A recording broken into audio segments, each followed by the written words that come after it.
મારા બધા દર્શકોને નમસ્કાર. ચેતર વસાવા કેસમાં સૌથી મોટા અપડેટ જે હમણાં જ આવી રહ્યા છે. બીજી સુનાવણી હતી એટલે કે 5 તારીખે પહેલી થઈને 7 તારીખે આજે હતી અને હવે એક અપડેટ આવ્યા છે કે હવે સોમવારે એટલે કે 10 તારીખે વધુ સુનાવણી થશે. પરંતુ અત્યારના વિડીયોમાં આજની સુનાવણીમાં કયા ઇમ્પોર્ટન્ટ પોઈન્ટ્સ રહ્યા જે આખા કેસને એક બીજી દિશા આપી શકે છે અથવા તો ચેતર વસાવાની જેલ મુક્તિ માટે કામ આવી શકે છે એની વાત કરીશું. એ પહેલાં કહી દઉં, તમે નિષ્કર્ષ જોઈ રહ્યા છો. મારું નામ છે નિશિત રાજ્યગુરુ.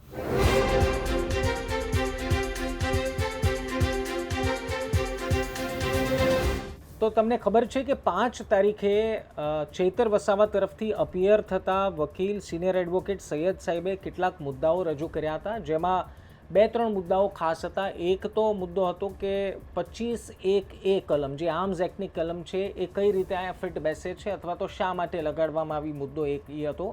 બીજો મુદ્દો જે આ પહેલાં જે આરોપીઓને જામીન મળ્યા ત્યારે પણ રજૂ કરવામાં આવ્યો હતો અને ચેતર વસાવા માટે પણ રજૂ કરવામાં આવ્યો કે 1:30 વાગે જો પૈસાની ડિમાન્ડ થઈ છે તો પછી 12:30 જ પૈસા ટ્રાન્સફર થઈ ગયા, તો કેવી રીતે ખબર પડી કે 60,000 જ એ રકમ હતી.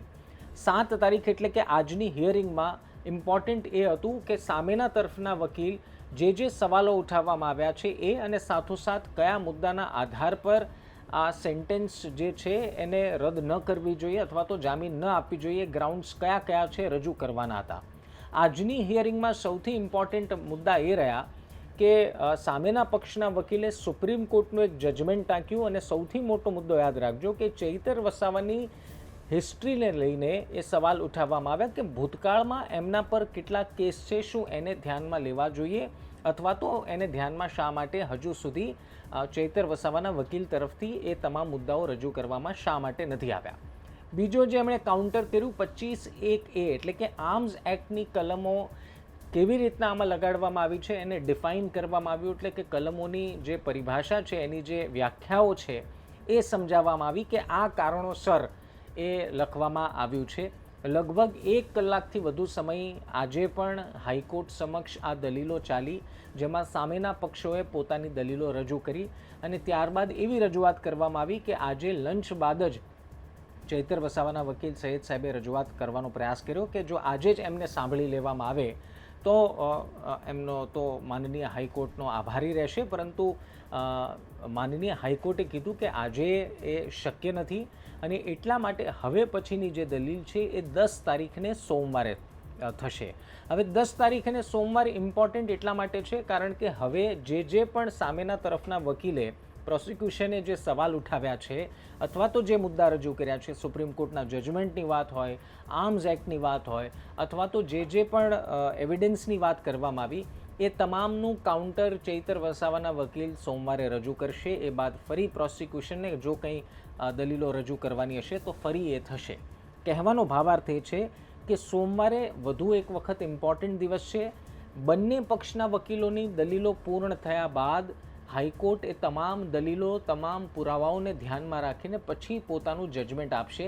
જજમેન્ટ શું હશે કે ચેતર વસાવાને જેલ મુક્ત, ચેતર વસાવા અને બાકીના એમના પીએ અને રિકેશ 3 બાકીના જે આરોપીઓ છે એમને બેલ મળવી જોઈએ અથવા તો જામીન મળવા જોઈએ કે ન મળવા જોઈએ.